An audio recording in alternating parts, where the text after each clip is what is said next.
I'm in my garage. Let me turn the light out. Let's get the full visual effect of this thing. Wow.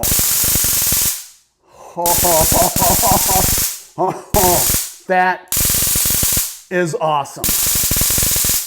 I want to show you the contents of the box. You get a case to carry it around, a recharge cord, you have a couple pieces of paperwork, and of course, you have the stun gun itself. Let me give you a look at the light.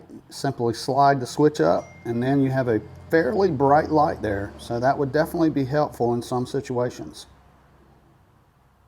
On the side here, these are called shock plates. So let's say you were using the stun gun against an attacker and they grabbed it and tried to take it from you. Well, they are in for a huge surprise when they touch this.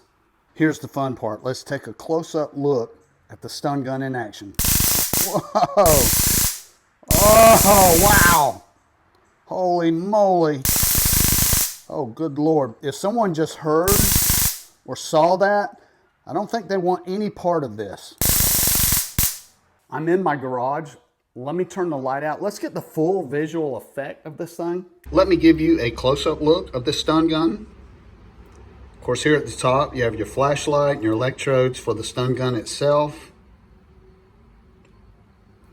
Now over here on this side, you have a power switch, and this will enable the flashlight or the stun gun, whichever slide position you put it in.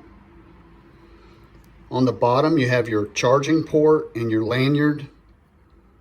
And right here, this red switch is the trigger for the stun gun. So if you put this in the stun gun position, this is how you will fire the stun gun.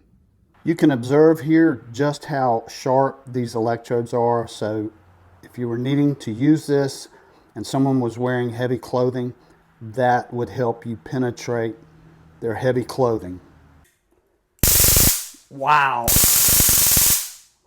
You know, in these crazy days that we're living in, having a personal protection device like this is just plain smart.